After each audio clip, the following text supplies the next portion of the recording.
മാതാപിതാക്കളും മക്കളോട് ഈശോയെ കുറിച്ച് പറയാൻ കൃത്യമായിട്ട് ആഗ്രഹിക്കുന്നുണ്ടെങ്കിൽ ഈശോയുടെ ഒരു സാന്നിധ്യം അനുഭവിക്കാൻ നിങ്ങൾ മിഷൻ തിരഞ്ഞെടുക്കുന്നതാണ് നല്ലത്. എന്നാലും നമുക്ക് ആ ദുർഗന്ധം ഉണ്ടെങ്കിലും നമുക്കത് ബുദ്ധിമുട്ട് അത്രയും തോന്നിയില്ല. നമുക്ക് സ്നേഹമാണ് തോന്നിയത് അവരോട്. നമ്മൾ അവിടെ ചെല്ലുമ്പോൾ അവിടെയുള്ള ആളുകൾ കരുതുന്നത് കർത്താവ് പറഞ്ഞേച്ച കുറേ ആളുകൾ വരുന്നു. കാരണം അവരെ സന്ദർശിക്കാൻ കർത്താവ് കുറേ ആൾക്കാരെ വിടുന്നു. അവരുടെ ആ കുറവ് ഉള്ള അല്ലെങ്കിൽ സങ്കടകരമായ അവസ്ഥയിലേക്കും കർത്താവ് അവരെ ദൂതന്മാരെ അയക്കുന്നു എന്നുള്ള പോലെ ഒരു കാഴ്ചപ്പാടിലാണ് അവർ കാണുന്നത്.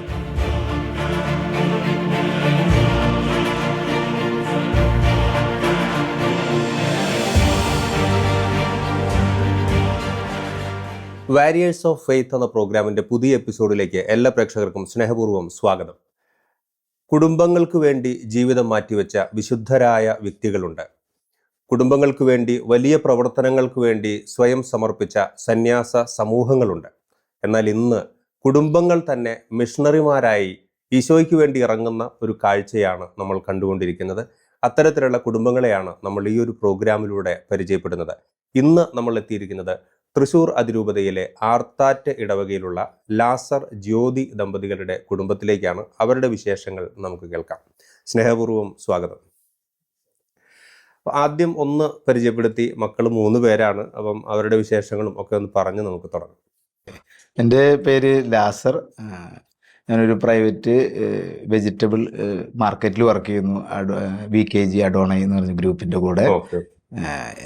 എൻ്റെ വൈഫ് ജ്യോതി ഹൗസ് വൈഫാണ്.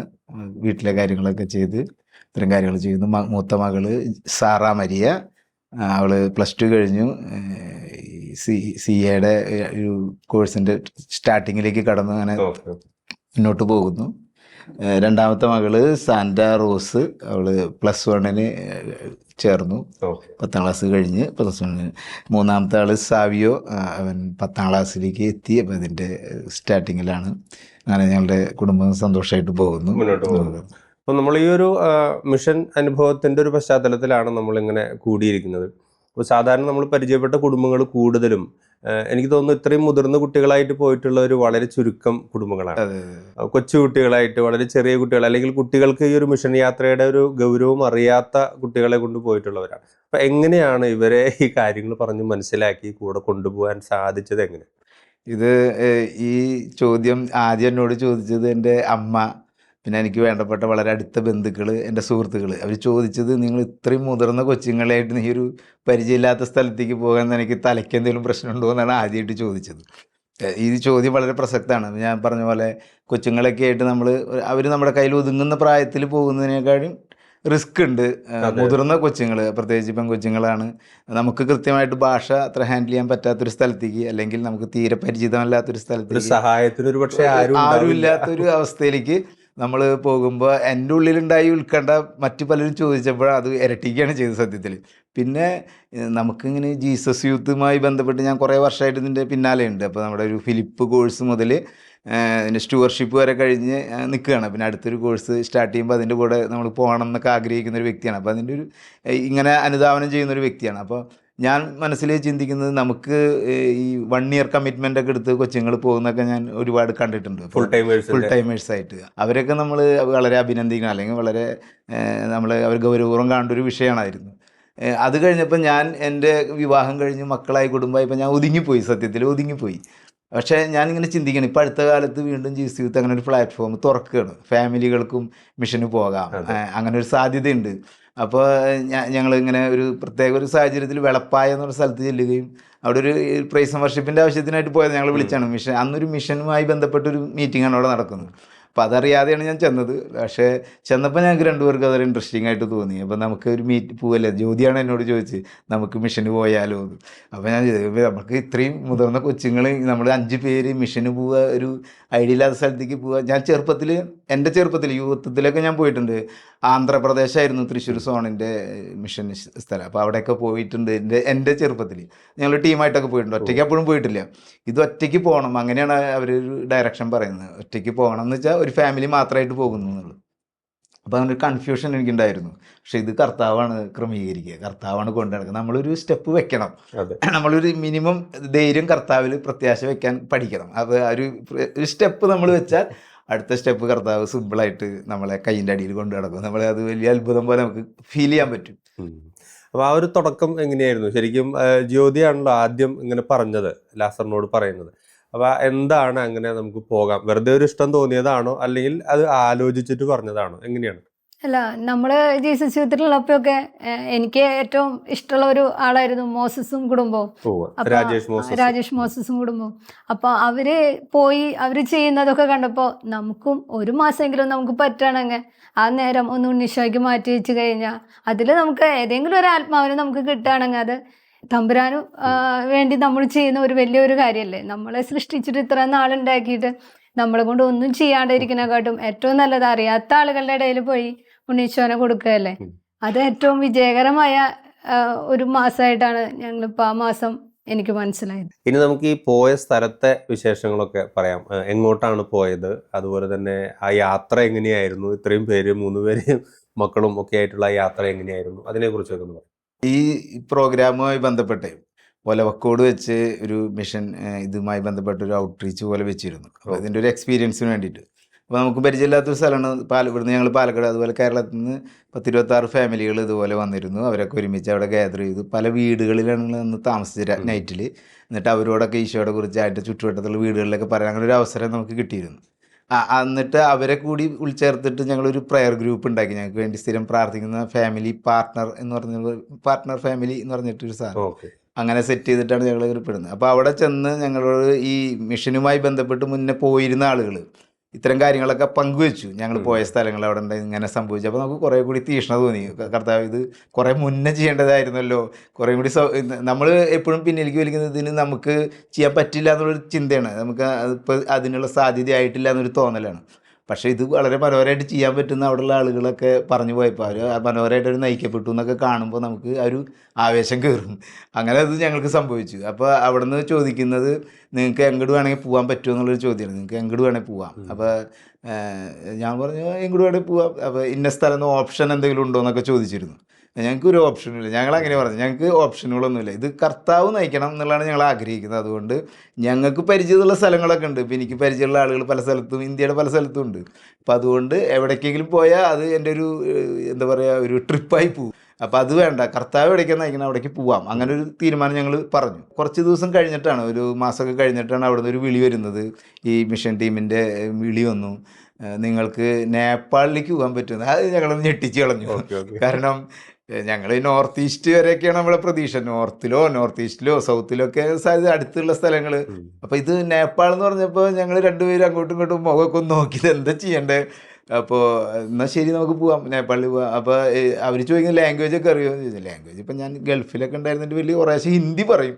അപ്പോൾ അത് വെച്ചിട്ട് ചെയ്യാൻ പറ്റുമോ, അപ്പോൾ അത് മതിയാവും എന്നൊക്കെയാണ് അവിടെ ആദ്യം പറഞ്ഞത്. പിന്നെ അങ്ങനെ ഞങ്ങൾ സമ്മതിച്ചു, നിങ്ങൾക്ക് പോകാൻ. ഇപ്പോൾ ഒരു മഹേഷ്പൂർ എന്ന് പറയുന്ന സ്ഥലമാണ് ഞങ്ങൾക്ക് അനുവദിക്കപ്പെട്ടിട്ടുള്ളതെന്നൊക്കെ പിന്നീട് ഞങ്ങളോട് പറഞ്ഞു. അപ്പോൾ ഞങ്ങൾ ആ സ്ഥലത്തിന് വേണ്ടി പ്രാർത്ഥിക്കാൻ തുടങ്ങി. പിന്നെ ഇതിൻ്റെ ഭാഗമായിട്ട് നമ്മൾ യാത്ര പോയി അവിടെ ചെന്ന് ഇതുപോലെ ഈ പള്ളികളോ അത്തരം കാര്യങ്ങളോ ഒക്കെ വളരെ കുറവാണ്. അപ്പോൾ ഒരു വൈദികൻ തന്നെ പല സ്ഥലത്ത് ഓടി നടന്ന് കുർബാന ചെല്ലണം, 10 കിലോമീറ്ററോളം സഞ്ചരിച്ച്. അപ്പോൾ കുർബാന കിട്ടൽ വളരെ റയറാണെന്നുള്ളൊരു അറിവാണ് നമുക്കുള്ളത്. എല്ലാ ദിവസവും കുർബാന കിട്ടിക്കൊള്ളണമെന്നില്ല. ഇവരൊക്കെ ഡെയിലി കുർബാനയ്ക്ക് പോകുന്ന ആൾക്കാരാണ്. അപ്പോൾ അതിന് കണക്കാക്കി ഞങ്ങൾ ഇവിടുന്ന് യാത്രയ്ക്ക് പോകുന്നതിന് മുമ്പ് ഞങ്ങൾ ഇടവക വൈദികനെ ഞങ്ങൾ പോയി വരുന്ന 35 ദിവസത്തേക്കുള്ള കുർബാന ഏൽപ്പിച്ച് ഞങ്ങൾക്ക് ഇനി അർപ്പിക്കാൻ പറ്റിയില്ലെങ്കിലും ഞങ്ങളെ പ്രതി ഞങ്ങൾ ഇന്ന് സമർപ്പിച്ച് കുർബാന അർപ്പിക്കാൻ പറഞ്ഞിട്ട് ഞങ്ങളുടെ ഇവിടുത്തെ ഷിജു മാപ്രാണത്തേരൻ അർത്താറ്റയുടെ വികാരി അച്ഛനോട് പറഞ്ഞു. അച്ഛനോട് സന്തോഷത്തോടെ ഞാൻ ചെയ്യാമെന്നൊക്കെ പറഞ്ഞു. പിന്നെ ഞങ്ങൾക്ക് പരിചയം 2-3 അച്ഛന്മാരോടൊക്കെ പറഞ്ഞു അവരെ കുർബാനയിൽ അത് ഞങ്ങൾ സമർപ്പിച്ച് പ്രാർത്ഥിക്കാമെന്ന് പറഞ്ഞു. അത്തരം കാര്യങ്ങളിലൂടെയാണ് ഞങ്ങളുടെ യാത്ര സ്റ്റാർട്ട് ചെയ്ത്. ഞങ്ങൾ സമ്മതിച്ചു നേപ്പാളിലേക്ക് പോകാമെന്ന് ഞങ്ങൾ എല്ലാവരും കൂടി തീരുമാനമെടുത്തു. അത്തരം കാര്യങ്ങൾ പിന്നീട് ഞങ്ങൾ തുടങ്ങി വെച്ചു, അതുമായി ബന്ധപ്പെട്ട ഒരുക്കങ്ങൾ. ഓക്കെ. പിന്നെ ആ യാത്ര എങ്ങനെയായിരുന്നു? ഇവർക്ക് കുട്ടികൾക്ക് എല്ലാവർക്കും അത് എൻജോയ് ചെയ്യാൻ പറ്റുമോ, അല്ലെങ്കിൽ അതിൽ പ്രതിസന്ധികൾ ഉണ്ടായിരുന്നോ, എങ്ങനെയായിരുന്നു? പ്രതിസന്ധി ഞങ്ങൾ ഈ ഇപ്പോൾ നിലവിൽ ചെറിയ കാറുള്ളതുകൊണ്ട് ആ കാറിലാണ് ഞാൻ മിനിമം യാത്രകൾ. ബസ്സിൽ വളരെ കുറവാണ്. എൻ്റെ ചെറുപ്പത്തിലൊക്കെ ഞാൻ വേണ്ടി ഇവരൊക്കെ ബസ്സിൽ യാത്രയിലൊക്കെ വളരെ കുറവാണ്. പക്ഷേ ഇത് ഞങ്ങൾ കേട്ടത് 2-3 ദിവസത്തെ യാത്ര ട്രെയിനിൽ പോകണം. ഇതിൻ്റെ മെയിൻ പ്രോബ്ലം ഞങ്ങൾ ഇതുവരെ ട്രെയിൻ യാത്ര ചെയ്തിട്ടില്ല. അപ്പോൾ ഇത് റിസർവേഷൻ നടത്തണം, ട്രെയിനിൽ യാത്ര 3 ദിവസം ഒതുങ്ങിയിരിക്കണം, ഒരു കമ്പാർട്ട്മെൻറ്റിനുള്ളിൽ ഇരിക്കണം. നമുക്ക് ഫ്രീ ആയിട്ട് നടക്കുന്നതിന് അങ്ങനത്തെ ഒരു ഇതും സാധ്യതകളൊന്നുമില്ലല്ലോ. അപ്പോൾ ഇത്തരം കാര്യങ്ങൾ ഭയങ്കര കൺഫ്യൂഷൻ ഉണ്ടായിരുന്നു. അങ്ങനെ ഇരിക്കാൻ പറ്റും, 2-3 ദിവസമൊക്കെ മനുഷ്യന് ഒതുങ്ങി ഇരിക്കാൻ പറ്റും, വയ്യാണ്ടേ പോയില്ല, അങ്ങനെയൊക്കെ ഞങ്ങൾ ചിന്തിച്ചത്. അങ്ങനെയാണ് ഞങ്ങൾ ട്രെയിൻ ബുക്ക് ചെയ്തു. ഇപ്പോൾ വെസ്റ്റ് ബംഗാൾ വരെയാണ് നമുക്ക് ട്രെയിൻ സർവീസ് ഉള്ളൂ. ഇപ്പോൾ തൃശ്ശൂരിൽ നിന്ന് വെസ്റ്റ് ബംഗാൾ വരെ. ഇപ്പോൾ ഇവിടുന്ന് ഗുരുവായൂരിൽ നിന്നാണ് ഞങ്ങൾ അടുത്ത് ഗുരുവായൂർ റെയിൽവേ സ്റ്റേഷൻ. ഇവിടുന്ന് തൃശ്ശൂർക്ക് പോയി അവിടുന്ന് പുലർച്ചെ ഒരു 1 മണി 1:30 നേരത്താണ് ട്രെയിൻ. അതിൽ പോയി പിന്നെ 2 ദിവസം കഴിഞ്ഞ് അതിൻ്റെ ആഫ്രിൽ എത്തിയിട്ട് നൂൺ സമയത്താണ് ഞങ്ങൾ അവിടെ വെസ്റ്റ് ബംഗാളിൽ പുലർച്ചെയാണ് എത്തുന്നത്. പുലർച്ചെ എത്തിയപ്പോൾ കാര്യം എന്താ വെച്ചാൽ ഞങ്ങൾക്ക് അവിടെ സ്റ്റേ ചെയ്യാൻ പറ്റില്ല. അവിടെ നമുക്ക് ബന്ധമില്ലാത്തൊരു ഏരിയ. അപ്പോൾ ഞങ്ങൾ ഇവിടുന്ന് പുറപ്പെടുമ്പോഴേക്കും ഒരു പയ്യനെ ഞങ്ങൾക്ക് GC യൂത്ത് അവിടെ ഒരു പയ്യൻ സാവത്ത് എന്ന് പറഞ്ഞിട്ട് അവനെ നിങ്ങൾക്ക് പരിചയപ്പെടുത്തി തന്നു. അപ്പോൾ അവൻ സംസാരിക്കുന്നത് നമുക്ക് മനസ്സിലാവണില്ല. അവർ ഭയങ്കര സ്പീഡിൽ പറയില്ല, അവരുടെ ഭാഷയല്ലേ ലാംഗ്വേജ്. ഇപ്പോൾ നമ്മൾ മലയാളം പറയുന്ന അത്രയും സ്പീഡിൽ തന്നെ അവരെ ഹിന്ദി പറയും. നമുക്കിതൊക്കെ പിടിച്ചെടുക്കാൻ ടൈം എടുക്കും. അങ്ങനെ അവൻ്റെ നമ്പർ തന്നു. അവിടെ ചെന്നപ്പോൾ അവൻ എനിക്ക് വേണ്ടി കാത്തിക്കണം. പുലർച്ചെ നേരത്ത് ഒരു 12 മണി നേരത്താണെന്ന് ആലോചിക്കണം. പുലർച്ചെ അവൻ്റെ ഒരു പരിചയമുള്ള ഒരു വണ്ടിക്കാരനായിട്ട് വന്നേക്കണം, ഒരു ഒമിനിയൊക്കെ ആയിട്ട് വന്ന്. അപ്പോൾ അവൻ്റെ വീട്ടിലേക്ക് ഞങ്ങളെ കൊണ്ടുപോയി പുലർച്ചെ. കാരണം 6 മണിക്ക് ഈ അതിർത്തി തുറക്കുള്ളൂ. നേപ്പാൾ ഇന്ത്യയുടെ അതിർത്തി തുറന്ന് കടക്കാൻ പറ്റില്ല. അതുവരെ നമുക്ക് അവിടെ അലൗഡ് അല്ല. അപ്പോൾ അങ്ങനെ ഞങ്ങൾ അവിടെ അവൻ്റെ വീട്ടിൽ സ്റ്റേ ചെയ്ത് അന്ന് രാത്രി. അവർ ഭയങ്കര സ്നേഹപൂർവ്വം ഞങ്ങളെ സ്വീകരിച്ചു. അവരുള്ള സൗകര്യത്തിൽ ഞങ്ങളെ സ്വീകരിച്ചു. കുഞ്ഞു വീടാണ്. അപ്പോൾ നമ്മൾ അങ്ങനത്തെ ഒരു ചെറിയ വീട് നമ്മൾ സ്വപ്നത്തിൽ കണ്ടിട്ടില്ല. അത്രയും ചെറിയ വീട്ടിലിപ്പോൾ ഒരു ഒറ്റ റൂം. ആ റൂമിലാണ് അവർ ഞങ്ങളെ. അപ്പോൾ അവരെവിടെ കിടക്കണതെന്ന് ഞാൻ നോക്കി. അവർ പുറത്തൊരു വിറക് വര പോലത്തെ സ്ഥലത്ത് ഞങ്ങളെ പ്രതി പുറത്ത് കിടക്കണത്. ഞാൻ പറയണത് ഞങ്ങളെ കാട്ടി വലിയ മിഷണറിമാർ അവരാണെന്നാണ് ഞാൻ പറയുന്നത്. കാരണം അവരവരുടെ ജീവിതത്തിൻ്റെ സേഫ്റ്റിൽ നിന്ന് മാറി വിറക് വരില്ല, അടച്ചുറപ്പൊന്നുമില്ല, വാതിലൊന്നുമില്ല. അവിടെ കിടന്നിട്ട് ഞങ്ങളെ ഉള്ള സ്ഥലത്ത് ഞങ്ങളെ കിടത്തി എന്നുള്ളതാണ്. അങ്ങനെ നേരം വെളുത്തു. പിന്നെ ഞങ്ങൾക്ക് ഈ ബാത്റൂം പോകണ്ടേ, അവിടെ അങ്ങനെ സൗകര്യങ്ങളൊന്നും ഇല്ല. ആ സ്ഥലത്ത് അങ്ങനെ സൗകര്യങ്ങളില്ല. അപ്പോൾ അവർക്കത് അറിയാം. നമ്മൾ ഇവിടുന്ന് വരുന്ന ആളുകളൊക്കെ മറ്റൊരു രീതിയിൽ അടുത്തരം കാര്യങ്ങളിലൊക്കെ ക്രമപ്പെടുത്തി വീടുകളിലൊക്കെ സൗകര്യമുള്ള ആൾക്കാരാവുന്നത്. അത് കണക്കാക്കി കുറച്ചുകൂടി സാമ്പത്തിക സ്ഥിതിയിലൊരു വീട്ടിൽ ചോദിച്ചു വെച്ചേക്കാണ്. ഇങ്ങനെ ഒരു ഫാമിലി വരുന്നുണ്ട്, അവർക്കൊന്ന് കുളിക്കാനും ബാത്റൂം പോകാനൊക്കെ നിങ്ങൾ സപ്പോർട്ട് ചെയ്യാൻ ചോദിച്ചപ്പോൾ അവർ സ്നേഹപൂർവ്വം സപ്പോർട്ട് ചെയ്ത് കുറച്ച് ദൂരം നടന്നു പോയി ആ വീട്ടിലേക്ക് പോയിട്ടൊക്കെയാണ് അത്തരം കാര്യങ്ങളൊക്കെ പ്രഭാത കർമ്മങ്ങളൊക്കെ ചെയ്ത്. അതൊരു വലിയ അനുഭവമാണ്. ഇവരുടെ സ്നേഹമൊക്കെ നമ്മളൊന്ന് കാണാൻ മാത്രമുണ്ട്. ഇവരുടെ പരസ്പരം സപ്പോർട്ട് ചെയ്യുന്നതൊക്കെ. എന്നിട്ട് അവിടെ ചെന്നു. അവിടുന്ന് ഞങ്ങൾ പുലർച്ചെ ഒരു ഉച്ചയോട് ഒരു 10 മണിയോട് കൂടിയിട്ട് അവൻ്റെ വീട്ടിൽ നിന്ന് വീണ്ടും പുറപ്പെട്ടു. കാക്രാബിട്ട എന്ന് പറഞ്ഞ സ്ഥലത്തേക്ക് നേപ്പാളിൻ്റെ അതിർത്തി കടന്നെത്തി. അവിടെ ഞങ്ങളൊരു ലില്ലി സിസ്റ്റർ, മലയാളി സിസ്റ്ററാണ്, ഞങ്ങൾ സ്വീകരിക്കാൻ അവിടെ ഉണ്ടായിരുന്നു. ആ സിസ്റ്ററാണ് ഞങ്ങളെ അതിർത്തിയിൽ നിന്ന് ബസ് കയറ്റി തന്നത്. ബസ് കയറ്റി തന്ന് പിന്നെ അവിടെ നിന്ന് കുറച്ച് ദൂരം യാത്രയാണ്. ഒരു 3 മണിക്കൂർ 4 മണിക്കൂർ യാത്രയുണ്ട്. ഞങ്ങൾ പോയ സ്ഥലത്തേക്ക് ദമാക്ക് എന്ന് പറഞ്ഞ സിറ്റിയിലേക്കാണ് ഞങ്ങൾ പോകുന്നത്. അതൊരു വലിയ സിറ്റിയാണ്. ഇവിടെ ഇപ്പോൾ പറയുകയാണെങ്കിൽ തൃശ്ശൂർ ടൗണിൽ ഒരു കുഞ്ഞ് ഒരു അങ്ങനത്തെ ഒരു മോഡല് ഉള്ള ടൗൺ 3 കിലോമീറ്ററേ ഉള്ളൂ. പക്ഷെ അത് വലിയ പോഷായിട്ടുള്ള ഒരു ടൗൺ. അവിടെയാണ് ഇവിടെ പോയത്. നമ്മളുടെ പ്രവർത്തനങ്ങൾ എങ്ങനെയൊക്കെയായിരുന്നു? നമുക്ക് അവിടെ കുട്ടികളുടെ ഇടയിൽ പ്രവർത്തിക്കാൻ പറ്റുമോ? അല്ലെങ്കിൽ ഇപ്പം ഹൗസ് വിസിറ്റിംഗ് ആയിരുന്നു? എന്തൊക്കെ നമുക്ക് അവിടെ ചെയ്യാൻ സാധിച്ചു? ഞങ്ങൾ പോയത് ഈ വലിയ ആഴ്ചയിൽ പോയപ്പോൾ ചെന്ന് ഞങ്ങൾ കയറുന്നത് പെസഹ വ്യാഴാഴ്ചയാണ്. പെസഹ വ്യാഴാഴ്ച, പിന്നെ ദുഃഖവെള്ളി, ദുഃഖശരി, ഈസ്റ്റർ, ഈ 4 ദിവസം ഞങ്ങൾക്ക് ഒന്നും ചെയ്യാണ്ടായില്ല. അപ്പം ഞങ്ങൾ അവിടെ മാക്സിമം പ്രാർത്ഥിച്ചു എന്നുള്ളതാണ്. അവിടെ ചെന്ന് സെറ്റാവുന്ന വരെ ആ നാടിന് വേണ്ടിയും അവിടെ ഒരു വലിയ ഗ്രൗണ്ടൊക്കെ ഉണ്ട്. അതിൻ്റെ ഉള്ളിൽ കൂടെ ഒക്കെ നടന്ന് ഞങ്ങൾ 2 പേരും കൈ പിടിച്ച് കൊന്ത ചെല്ലിയ ഭാഗത്തിന് ആ ദേശത്തിനൊക്കെ വേണ്ടി പ്രാർത്ഥിച്ചിട്ടൊക്കെ നടന്നു. ഞങ്ങളൊന്ന് ഒരുങ്ങാൻ വേണ്ടിയിട്ട്. ഞങ്ങൾക്ക് ഇതിന് മനസ്സുകൊണ്ടൊന്നും എടുക്കാൻ പറ്റില്ല, മറ്റു സ്ഥലത്ത് വന്ന് നിൽക്കല്ലേ. അങ്ങനെ ചെയ്തിട്ടാണ് ഞങ്ങൾ സ്റ്റാർട്ട് ചെയ്തത്. അപ്പം അത് കഴിഞ്ഞപ്പോൾ വളരെ പെട്ടെന്ന് അവിടുത്തെ അച്ഛൻ, ഒരു പൈസ അച്ഛൻ എന്ന് പറഞ്ഞ ഒരു വളരെ സ്നേഹമുള്ളൊരു അച്ഛനാണ്. അദ്ദേഹം മലയാളിയാണ്. അദ്ദേഹം പറഞ്ഞു, ഞാൻ നിങ്ങളെ ആരുടെ കൂടെയാണ് വിടുക, നിങ്ങൾക്ക് ഭാഷ ഒന്നും ഹാൻഡിൽ ചെയ്യാൻ, അല്ലെങ്കിൽ സ്ഥലങ്ങൾ അറിയാനൊക്കെ ആയിട്ട്. ഇവിടെ ചോദിച്ചപ്പോൾ ഇവിടെ ഉള്ളവർ പറഞ്ഞു ഇവർ പറയണമെന്ന് ഞങ്ങൾക്ക് മനസ്സിലാവണില്ല എന്നാണ്. ഞങ്ങൾ ഹിന്ദിയൊക്കെ പറയാൻ ശ്രമിക്കുന്നുണ്ട്, പക്ഷെ അവർക്ക് ഹിന്ദി അറിയില്ല. അവർക്ക് നേപ്പാളി ഭാഷയും അവരുടെ സന്താളി ഭാഷയും അങ്ങനത്തെ ട്രൈബൽ ഭാഷകളൊക്കെ അറിയുള്ളൂ. അവർക്ക് മറ്റൊരു ഭാഷ അറിയില്ല, ഹിന്ദി പോലും കൃത്യമായിട്ട് അറിയില്ല. അപ്പോൾ അതുകൊണ്ട് നമ്മൾ പറയുന്നൊന്നും മനസ്സിലാവുന്നില്ല എന്ന് പറഞ്ഞപ്പോൾ അച്ഛൻ പറഞ്ഞു വളരെ വിഷമമുണ്ട്, എന്താ ചെയ്യുക എന്നൊക്കെ ചോദിച്ചു. അങ്ങനെ അവസാനം ഒരു ഡീക്കൻ്റെ അവിടെ, ഡീക്കനോട് നമുക്ക് പറയാം, ഡീക്കനെ വിട്ടുതരാം, അപ്പം സ്ഥലങ്ങൾ ആൾക്കറിയാലോ. അപ്പോൾ ആളുടെ കൂടെ സഞ്ചരിച്ച് നോക്കി നോക്കി, സ്റ്റാർട്ട് ചെയ്ത് നോക്കി, പറ്റണാണ് ചെയ്യുന്നൊക്കെയുള്ള പോലെ അച്ഛൻ ഞങ്ങളെ സപ്പോർട്ട് ചെയ്ത് പ്രോത്സാഹിപ്പിച്ചു. പക്ഷെ അവിടുന്ന് വളരെ മനോഹരമായിട്ട് ഞങ്ങളെ കർത്താവ് നയിച്ചു എന്നുള്ളതാണ്. ഈ പറഞ്ഞ ആളുകൾ, ഞങ്ങളുടെ ഭാഷ മനസ്സിലാവുന്നില്ല എന്ന് പറഞ്ഞ ആളുകൾ പിന്നീട് ഞങ്ങൾ കൂടെ കൂടി ഞങ്ങളെ കൊണ്ടുപോകാൻ മത്സരമായി. അവർക്ക് ഞങ്ങൾ പറയുന്നത് ഞങ്ങൾക്ക് അവർ പറയുന്നത് മനസ്സിലാക്കി തുടങ്ങി. ഞാൻ പറയുന്ന ഒരു ഹോളി സ്പിരിറ്റിൻ്റെ ഒരു പ്രവർത്തനത്തിനെ കുറിച്ചാണ് പറയണം. ഭാഷകൾ നമുക്ക് കർത്താവ് പഠിപ്പിച്ചു തരും. അവരൊരു കാര്യം പറയുന്നു, നമുക്കത് മനസ്സിലാവുന്നു. വാക്കുകൾ അവർ പറഞ്ഞ ഭാഷ ഞാൻ കേൾക്കാത്ത ഭാഷയാണ്, പക്ഷെ എനിക്ക് മനസ്സിലാവുന്നുണ്ട്. ഞാൻ പറയുന്നത് മലയാളമാണ് അവരോട് പറയുന്നത്, അല്ലെങ്കിൽ ഹിന്ദി അല്ലെങ്കിൽ ഇംഗ്ലീഷിന്റെ കഷ്ണമൊക്കെ ആയിട്ടാണ് ഞാൻ പറയുന്നത്. പക്ഷെ അവരത് മനോഹരമായിട്ട് മനസ്സിലാവും. അവർ ഈ ഭാഷ അറിയുന്ന ആൾക്കാരല്ല. അപ്പോൾ അത് കർത്താവ് നയിച്ചാണ്. അങ്ങനെ വീടുകളിലൊക്കെ പോകാനൊക്കെ ഞങ്ങൾക്ക് സാധിച്ചു. വീടുകൾ എന്ന് പറഞ്ഞാൽ നമ്മൾ ഇവിടുത്തെ ഒരു 30-40 കിലോമീറ്റർ ഈ സെൻറ്ററിൽ നിന്ന്, ഇവിടെ ഒരു ഞാൻ പറഞ്ഞില്ല, ഒരു പോഷായിട്ടുള്ളൊരു ടൗൺ ഏരിയ ടൗൺ. അതിൻ്റെ ഉള്ളിൽ ഒരു 5-6 ക്രിസ്ത്യൻ ഫാമിലി ഉള്ളൂ, വളരെ കുറവാണ്. ഒരു സ്കൂൾ നടത്തുന്ന ഒരു ചേച്ചിയും അങ്ങനെ കുറച്ച് പേരുള്ളൂ. അപ്പോൾ അവിടെ എങ്ങനെ ഒരു 30 കിലോമീറ്റർ പോയാലാണ് ഒരു 10 ആളുടെ വീട് നമ്മൾ കണ്ടത്. 10-15 ആളുകൾ ഒരു ഗ്രൂപ്പ് അവിടെ താമസിക്കുന്നു, ഒരു ഫാമിലികളായിട്ട് കുഞ്ഞു കുഞ്ഞു കുടിലുകൾ കെട്ടിയിട്ട്. അതിൻ്റെ നടുക്ക് ഒരു സ്റ്റേഷൻ പള്ളി, ഈ പള്ളിയുടെ സ്റ്റേഷൻ പള്ളി ഉണ്ടാവും, കുഞ്ഞൊരു ഷെഡൊക്കെ കെട്ടിയിട്ട്. അങ്ങനത്തെ പള്ളികൾ, അത്തരം സ്ഥലങ്ങളിലേക്കൊക്കെ ഞങ്ങൾക്ക് യാത്ര ചെയ്യാൻ പറ്റി, അവരുടെ വീടുകളിൽ ചെല്ലാൻ പറ്റി, ശരിക്കും അവരുടെ ജീവിതത്തിന്റെ കൂടെ നടക്കാൻ പറ്റി. അതൊക്കെ വലിയൊരു എക്സ്പീരിയൻസ് ആയിട്ടുള്ള സമയങ്ങളാണ് ആ സമയം. നമ്മൾ അവർക്ക് വേണ്ടി ഇപ്പം പ്രയർ ചെയ്യുമ്പോഴും, അല്ലെങ്കിൽ അവരുടെ വീട് വിസിറ്റ് ചെയ്ത് അവരെന്തെങ്കിലും അവരുടെ ആവശ്യങ്ങൾ പറയുന്നു, അല്ലെങ്കിൽ അവരുടെ വിഷമങ്ങൾ പറയുന്നു, സാഹചര്യങ്ങൾ പറയുന്നു. അപ്പൊ ഇങ്ങനെ നമ്മൾ പ്രാർത്ഥിച്ച് അവരുടെ ഇടയിലൂടെ മുന്നോട്ട് പോകുമ്പോൾ ദൈവം നയിച്ചിട്ടാണ് നമ്മൾ പോകുന്നത്. ഒരു നിയോഗമായിട്ട്, ദൈവത്തിന്റെ ഒരു പ്രത്യേകമായിട്ടുള്ള പദ്ധതിയുടെ ഭാഗമായിട്ട് നമ്മൾ പോകുന്നു. അപ്പൊ ആ തമ്പുരാൻ നമ്മുടെ കൂടെ ഉണ്ട്, ഈ പ്രവർത്തനങ്ങളിലൊക്കെ കൂടെ ഉണ്ട് എന്ന് നമുക്ക് തിരിച്ചറിവ് കിട്ടുന്ന, നമുക്ക് കുടുംബത്തിനും ഒപ്പം നമ്മൾ ചെന്ന വ്യക്തികൾക്കും കിട്ടുന്ന രീതിയിലുള്ള ഒരുപാട് അനുഭവങ്ങൾ ഉണ്ടായിരുന്നു. അപ്പൊ അതില് മനസ്സിൽ തങ്ങി നിൽക്കുന്ന 1-2 കാര്യങ്ങൾ ചുരുക്കി നമുക്കൊന്ന്. അതായത് ഞങ്ങള് ഒരു ദിവസം അവിടുത്തെ ഒരു കാറ്റീസ്റ്റ് പറഞ്ഞു ഞങ്ങൾക്ക് മധുമല എന്ന് പറഞ്ഞ സ്ഥലത്തേക്ക് പോകണം എന്ന് പറഞ്ഞു. അങ്ങനെ പോവാം, മുതുമല പോവാൻ കുഴപ്പമില്ല. അപ്പോൾ എന്തിനാ പോണേ? അപ്പോൾ അവിടെ ഒരു വീട്ടിൽ പോയിട്ടൊന്ന് പ്രാർത്ഥിക്കണം എന്ന് പറഞ്ഞു. ഓക്കെ, വീട്ടിൽ പോയിട്ട് പ്രാർത്ഥിക്കാം. അപ്പം ഞങ്ങൾ ഇങ്ങനെ സ്ഥിരമായിട്ട് അങ്ങനെ കുറച്ച് വീടുകൾ ഇങ്ങനെ പോയിക്കൊണ്ടിരിക്കുന്നുണ്ട്. അപ്പോൾ ഈ ചേട്ടൻ ഞങ്ങളെ നോട്ട് ചെയ്തു. അപ്പോൾ ആള് ഞങ്ങളെ അങ്ങോട്ട് കൊണ്ടുപോയി. അപ്പോൾ ഇവിടുന്ന് വണ്ടിയിൽ ഞങ്ങളെ കൊണ്ടുപോയി അവിടെ ചെന്നപ്പോൾ ഞങ്ങളുടെ കണ്ണ് തള്ളിപ്പോയി. കാരണം അവിടെ ഒരു 10-60 ആൾക്കാർ ആ വീട്ടിലിരിക്കുകയാണ്. ആ വീടിന് ചുറ്റുവട്ടത്തുള്ള, അല്ലെങ്കിൽ ആ സ്റ്റേഷൻ പള്ളിയിൽ പെട്ട എല്ലാ മനുഷ്യരും, പ്രായമുള്ളവരും പ്രായമില്ലാത്തവരും, കുട്ടികളും, സ്കൂളിൽ പോകാണ്ട് സ്കൂൾ യൂണിഫോം ഒക്കെ ധരിച്ചിട്ട് വന്ന കുട്ടികൾ, അവർ വെയിറ്റ് ചെയ്തിരിക്കുകയാണ്, ഞങ്ങളെ വെയിറ്റ് ചെയ്തിരിക്കുക. കാരണം ചോദിച്ചാൽ പറയാം, അവർക്കൊക്കെ അസുഖങ്ങളും അത്ര കാര്യങ്ങളൊക്കെ ഉണ്ട്, പ്രാർത്ഥന ആവശ്യങ്ങളൊക്കെ ഉണ്ട്. നിങ്ങൾ പ്രാർത്ഥിച്ചാൽ ശരിയാവെന്ന് പറയണേ. ഞാൻ സത്യത്തിൽ പേടിച്ചു പോയി. ഇപ്പൊ നമ്മളെ അവർ കാണുന്നത് ഒരു എന്താ പറയാ, ഒരു വിശുദ്ധരായിട്ടുള്ള ആൾക്കാർ വന്ന പോലെയൊക്കെ അവര് കാണുന്നത്. സത്യത്തിൽ ഞാൻ പറയാനുള്ള കാര്യങ്ങൾ നമ്മുടെ അടുത്ത് പറയാമെന്നുള്ള ഒരു അവരെ മനസ്സിലങ്ങനെ തോന്നണം. ഈ വരുന്ന ആളുകളോട് ഞാനൊരു കാര്യം പറയുകയും അവർ പ്രാർത്ഥിക്കുകയും ദൈവം അതിൽ ഇടപെടുന്ന അവർ വിശ്വസിക്കുന്നു. ആ ഒരു വിശ്വാസത്തിന് മുമ്പിലാണ് ചെന്നിക്കണം നമ്മൾ സത്യത്തിൽ അവിടെ കർത്താവിൻ്റെ മുമ്പിൽ. ഞാൻ അവിടെയൊക്കെ നിന്ന് കരച്ചിൽ വന്നു എനിക്ക്. ഞാൻ പറഞ്ഞു, ഞാനൊരു ബൈബിളും ഒരു കുരിശും മാത്രമേ നാട്ടിൽ നിന്ന് വരുമ്പോൾ കൊടുത്തിട്ടുള്ളൂ, ഇതല്ലാതെ ഇതിൻ്റെ കയ്യിലൊരു മാജിക് എനിക്കറിയില്ല. നമുക്ക് പ്രാർത്ഥിക്കാം, ഞാൻ നിങ്ങൾക്ക് വേണ്ടി പ്രാർത്ഥിക്കാം, നമുക്ക് ഒരുമിച്ച് പ്രാർത്ഥിക്കാം. ഞാൻ പ്രാർത്ഥിക്കുമ്പോൾ ഞാൻ അങ്ങനെ അവരോട് പറഞ്ഞതാണ്, ഞാൻ പ്രാർത്ഥിച്ച് അവസാനിക്കുന്നവരെ നിങ്ങൾ സ്തുതിച്ചുകൊണ്ടിരിക്കണം. ഞാനും പ്രാർത്ഥിച്ചുകൊണ്ടിരിക്കും. ഞാൻ എൻ്റെ ഭാഷയിലാണ് പ്രാർത്ഥിക്കുന്നത്, കാരണം മറ്റൊരു ഭാഷയിൽ എനിക്ക് ഇത്ര ഫ്ലുവൻ്റ് ആയിട്ട് പ്രാർത്ഥിക്കാൻ പറ്റില്ല.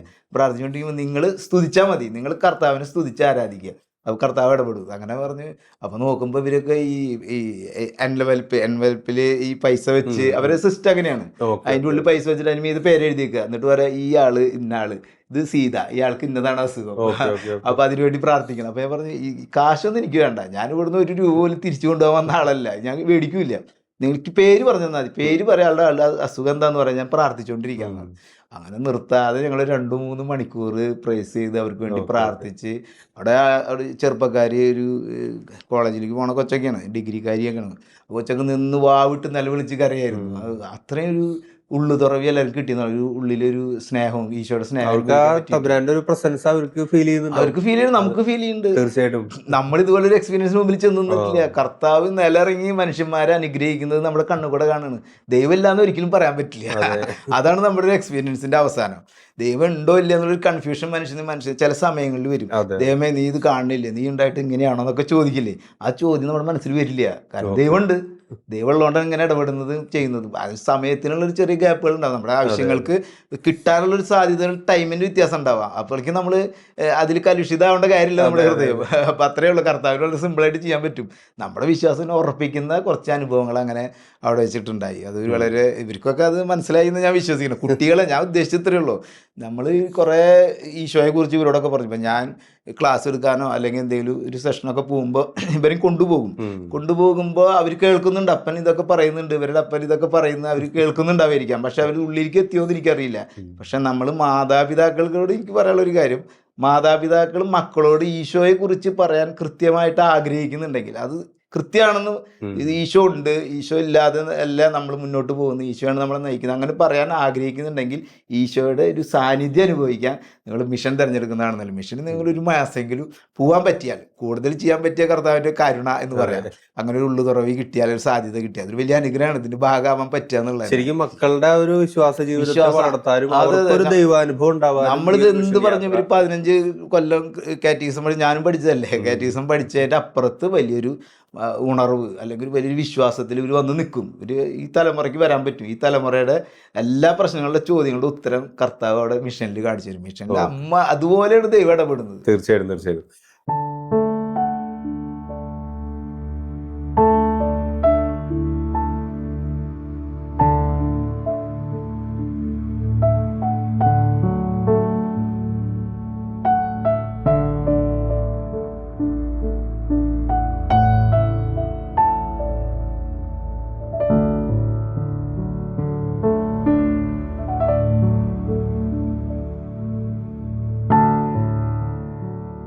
നമുക്കിനി മക്കളുടെ വിശേഷങ്ങളിലേക്കൊക്കെ ഒന്ന് പോകാം. തീർച്ചയായിട്ടും അവർക്ക് ഒരുപാട് കാര്യങ്ങൾ പറയാനുണ്ടാവും. അവിടുത്തെ ഒരു എക്സ്പീരിയൻസ് എങ്ങനെയായിരുന്നു? ദൈവം നമ്മളെ ഒപ്പം നടത്തുന്നുണ്ട് എന്ന് നമുക്ക് തോന്നി.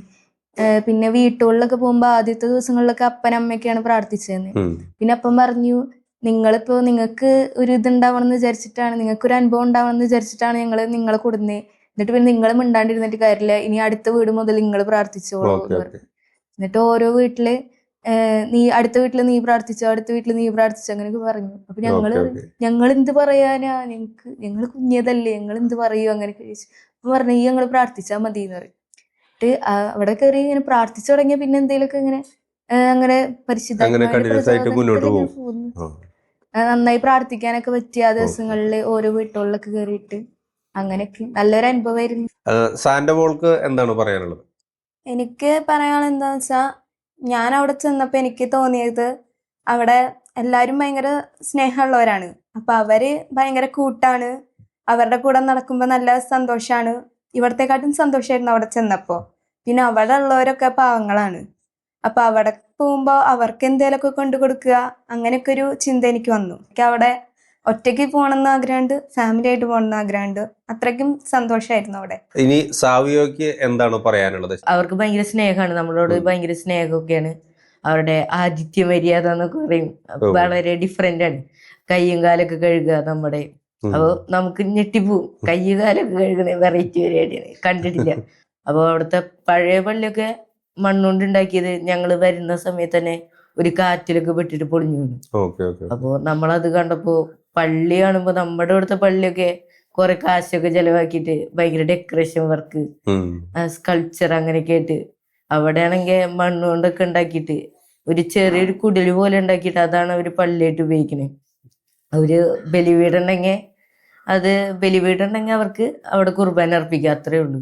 ഒരു മേശപ്പുറത്ത് കുർബാന അർപ്പിക്കുക, ഭയങ്കര താഴ്മയോടെ. നമ്മള് വിചാരിക്കുന്നില്ലല്ലോ.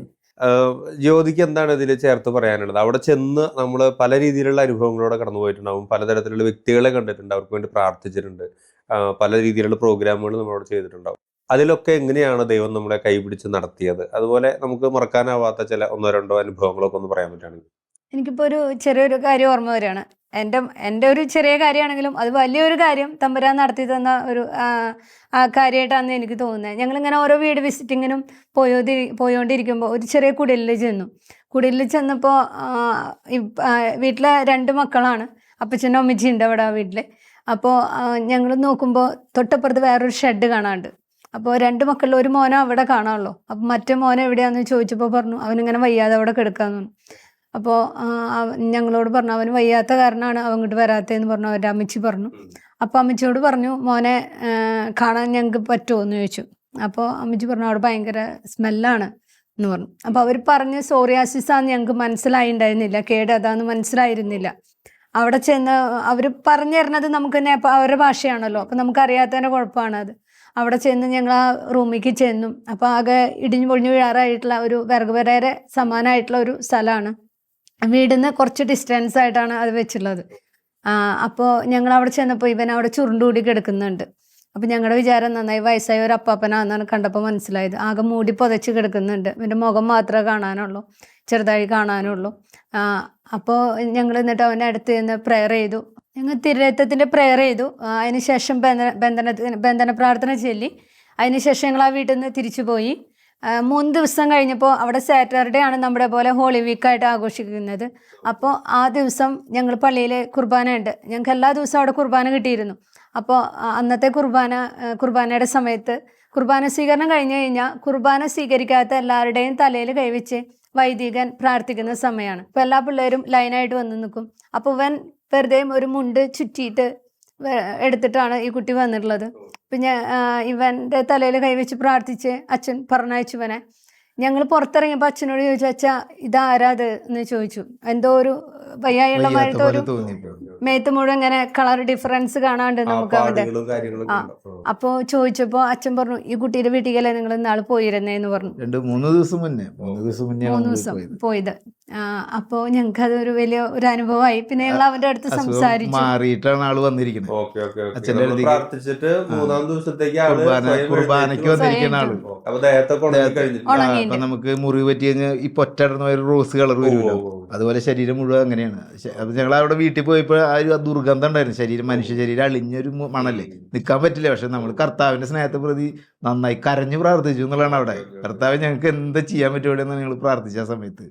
അങ്ങനെയാണ് അത് വലിയൊരു അത്ഭുതമായിട്ട് അവിടെ സംഭവിച്ചു. എന്നാലും നമുക്ക് ആ ദുർഗന്ധം ഉണ്ടെങ്കിലും നമുക്കത് ബുദ്ധിമുട്ട് അത്രയും തോന്നിയില്ല. നമുക്ക് സ്നേഹമാണ് തോന്നിയത് അവരോട്. ആ ഒരു മനുഷ്യനോട് സ്നേഹം കൂടുതൽ തോന്നി എന്നുള്ളതാണ് ആ സമയത്ത് തോന്നിയൊരു പ്രത്യേക ഫീലിംഗ്. ഓക്കെ, ആ മനുഷ്യനെ തിരിച്ച് കാണാൻ പറ്റിയ ആരോഗ്യത്തോടെ അവനോടൊക്കെ പറഞ്ഞു ഈശോയ്ക്ക് എല്ലാം സാധിക്കും എന്നൊക്കെ പറഞ്ഞ് അങ്ങനെ വിട്ടാ ശരി എന്നൊക്കെ സമ്മതിച്ചു അവൻ. അവിടെ ഉള്ളവർക്കും ശരിക്കും അതൊരു അനുഭവം, ആ ഏരിയയിലുള്ളവർക്കൊക്കെ അതൊരു അനുഭവമായി. നമ്മളിത് പറയുമ്പോൾ ബാക്കിയുള്ളവർക്കും കൂടി നമ്മുടെ ഈ നിസ്സാര നമ്മുടെ കയ്യിൽ കൂടെ കർത്താവ് പ്രവർത്തിക്കും എന്നുള്ളതാണ് ഞാൻ പറയാൻ ആഗ്രഹിച്ചത്. ഞങ്ങള് ഇപ്പം ലാസറും അതുപോലെ ജ്യോതിയും നിങ്ങൾ ഫാമിലി ആയിട്ട് ഇതുപോലെ പോയി വന്നു. അപ്പം ഇങ്ങനെ കുഞ്ഞുങ്ങളെയുമായിട്ട് ഇതുപോലെ മിഷൻ യാത്രകൾ നടത്താൻ ആഗ്രഹിക്കുന്ന കുടുംബങ്ങളുണ്ട്. അപ്പം അല്ലെങ്കിൽ അവരുടെ വീട്ടിൽ തന്നെ മുതിർന്ന കുട്ടികളുള്ള കുടുംബങ്ങളുണ്ട്.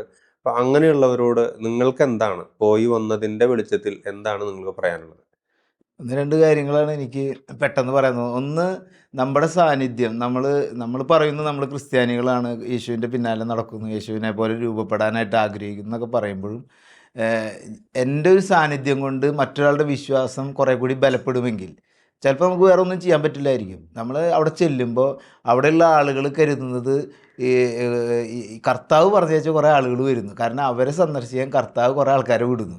അവരുടെ ആ കുറവുള്ള അല്ലെങ്കിൽ സങ്കടകരമായ അവസ്ഥയിലേക്കും കർത്താവ് അവർ ദൂതന്മാരെ അയക്കുന്നു എന്നുള്ള പോലെ ഒരു കാഴ്ചപ്പാടിലാണ് അവർ കാണുന്നത്. അതിന് നമുക്ക് നമ്മളെ തന്നെ വിട്ടുകൊടുക്കാൻ പറ്റുകയാണെങ്കിൽ വലിയ അത്ഭുതങ്ങൾ സംഭവിക്കും. നമുക്കൊന്നും ചെയ്യേണ്ട കാര്യം, നമ്മളൊന്ന് പുഞ്ചിരിക്കുകയോ അവരോട് സുഖാന്വേഷണം നടത്തുകയോ ചെയ്താൽ മതി. അവരുടെ വിശ്വാസം ഈ തുടക്കത്തിലുള്ള വിശ്വാസ അവസ്ഥയാണ്. ഒരു 40 വർഷമൊക്കെ ആയിട്ട് അവിടെ ക്രിസ്ത്യാനികളായിട്ടുള്ളൂ ഞങ്ങൾ പോയ ഏരിയയിൽ. മറ്റുള്ള സ്ഥലത്ത് അതിന് കൂടുതൽ വളർച്ചയുള്ള സ്ഥലങ്ങളുണ്ട് നേപ്പാളിൽ തന്നെ. അപ്പോൾ അവരുടെ അടുത്തേക്ക് നമ്മൾ ചെല്ലുമ്പോൾ അവർ വിശ്വാസത്തിൽ ബലപ്പെടും. കാരണം ഇത് ഞങ്ങൾ ഒരു വലിയ ടീമിൻ്റെ ഭാഗമാണ്, അല്ലെങ്കിൽ കുറേ കൂടി വിശാലമാണ് ഈ ക്രൈസ്തവ സഭ അല്ലെങ്കിൽ വിശ്വാസ സമൂഹം. അങ്ങനെ ഒരു ചിന്തയിലേക്ക് വരാനും അവരെ നമുക്കൊന്ന് ബലപ്പെടുത്താനും നമ്മളറിയാതെ തന്നെ സംഭവിക്കുന്ന ഒരു സാധനമാണ് ഒന്ന്. പിന്നെ നമുക്ക് ഒരുപാട് നന്മകൾ കിട്ടിയിട്ടുണ്ടല്ലോ, ഒരുപാട് നന്മകൾ നമ്മൾ പ്രാർത്ഥിച്ചിട്ടും പ്രാർത്ഥിക്കാതെ കിട്ടി അറിയാതെ കിട്ടിയ നന്മകൾ നമ്മൾ എന്ത് തിരിച്ചു കൊടുത്തു എന്നുള്ളൊരു ചോദ്യമുണ്ട്. നമ്മൾ എന്ത് കർത്താവിന് തിരിച്ചു കൊടുത്തു? നമുക്കൊക്കെ കിട്ടി, എന്നിട്ട് നമ്മൾക്ക് മതി വന്നിട്ടില്ല, നമ്മൾ വീണ്ടും വീണ്ടും ചോദിച്ചുകൊണ്ടിരിക്കുക. പക്ഷേ കർത്താവ് മിനിമം ഒരു ചോദ്യം ചോദിക്കും, നീ എനിക്ക് വേണ്ടി എന്ത് ചെയ്യുന്നൊരു ചോദ്യം വരില്ലേ? അങ്ങനെ ചെയ്യാൻ ഞാൻ വിശ്വസിക്കുന്നത് നമ്മളിപ്പോൾ ഒരു ടൂർ പാക്കേജുകളൊക്കെ ആളുകൾ പോകുന്നു, സാമ്പത്തികമായിട്ട് ഉള്ളവരും അങ്ങനെ അല്ലാത്തവരൊക്കെ ചെറിയ ടൂറോ വലിയ ടൂറായിട്ട് ഒരാഴ്ചത്തെയോ 2 ദിവസത്തെയോ ഒരു മാസത്തെയോ ഒക്കെ വിട്ട് പല സ്ഥലങ്ങളിലേക്ക് എത്രയോ ലക്ഷങ്ങൾ മുടക്കി പോകുന്ന ആളുകളൊക്കെ ഉണ്ട്. എന്തുകൊണ്ട് നമുക്കൊരു മിഷൻ ഏരിയയിലേക്ക് പോയിക്കൂടാ? നമ്മൾ ഈ കർത്താവിന് ഏറ്റുപറയേണ്ടത് നമ്മുടെ ഒരു ഉത്തരവാദിത്തമായിട്ട് തോന്നണ്ടേ? തോന്നിയാലല്ലേ നമ്മൾ ഒരു ചെറിയ സമയം അല്ലെങ്കിൽ ഒരു മാസമെങ്കിലും, ഞാൻ പോയത് ഒരു മാസമാണ്. നമ്മൾ ലൈഫ് ടൈം മിഷണറിമാരാണ് സത്യത്തിൽ. ക്രിസ്ത്യാനികളെല്ലാം മാമോദീസ ലൈഫ് ടൈം മിഷണറീസാണ്. നമ്മൾ പറഞ്ഞിരിക്കണം, പറയാതിരിക്കാൻ നമുക്ക് നിർവാഹമില്ല. പൗലോസ്ലീഹ പറയുന്നത് പറഞ്ഞില്ലെങ്കിൽ ഞാൻ വളരെ അപകടകരമായ അവസ്ഥയിലാണ് കടന്നു പോകുന്നത്. പറയുന്നതിൽ എനിക്ക് അംഗീകരിക്കേണ്ട കാര്യമില്ല, നമ്മുടെ ഉത്തരവാദിത്തമാണ്. എന്നാലേ ഞാൻ ഈശോയെ അറിഞ്ഞു എന്ന് പറയുന്നുള്ളൂ. എന്തുകൊണ്ട് നമുക്കൊന്ന് മാറ്റി വെച്ചുകൂടാ? നമ്മുടെ കുടുംബം ഒന്ന് പോകുന്നു, നമ്മൾ അവരെ ഒന്ന് ബലപ്പെടുത്തുന്നു. അങ്ങനെ നമ്മുടെ വിശ്വാസം നമ്മുടെയും അവരുടെയും ഒന്ന് വർദ്ധിപ്പിക്കാൻ നമ്മുടെ ഈ യാത്ര ബലപ്പെടുമെങ്കിൽ, ഉറപ്പാകുമെങ്കിൽ നമുക്ക് അങ്ങനെ ചിന്തിച്ചുകൂടെ എന്നാണ് എനിക്ക് കുടുംബങ്ങളോട് ചോദിക്കാറ്. പിന്നെ മറ്റൊരു കാര്യം, നമ്മുടെ കുഞ്ഞുങ്ങളെ നിങ്ങൾ എന്ത് പറഞ്ഞ് പഠിപ്പിക്കുന്നതിനായിട്ടും നല്ലത് കർത്താവ് അവരെ പഠിപ്പിക്കുക. മിഷൻ സ്ഥലങ്ങളിൽ ചില കാര്യങ്ങൾ പഠിപ്പിക്കുക. അത് അവരുടെ ജീവിതകാലം മുഴുവൻ അവസാനം വരെ അവരുടെ മനസ്സിലുണ്ടാവും. പ്രാർത്ഥിക്കുമ്പോൾ ഉടൻ ഉത്തരം നൽകുന്ന, നമ്മുടെ കൂടെ നടക്കുന്ന, നമ്മുടെ ഓരോ കാര്യങ്ങളിലും ഇടപെടുന്ന ജീവനുള്ള ശക്തനായ ദൈവത്തിൻ്റെ അനുഭവങ്ങൾ അവർക്ക് മിഷൻ യാത്രകളിലൂടെ ലഭിക്കും. അത്തരത്തിലുള്ള ഒരു യാത്രയ്ക്കായി നിങ്ങളും ഒരുങ്ങുക. കാത്തിരിക്കാം നമുക്ക് വാരിയേഴ്സ് ഓഫ് ഫെയ്ത്തിൻ്റെ അടുത്ത എപ്പിസോഡിനായി. വിളവധികം വേലക്കാരോ വിരളം, വിളവിൻ്റെ നാഥ വിളവെടുക്കുവാൻ. വിളവധികം വേലക്കാരോ വിരളം, വിളവിൻ്റെ നാഥ വിളവെടുക്കുവാൻ. വേലക്കാരായി അയക്കേണമേ അഭിഷേകത്താൽ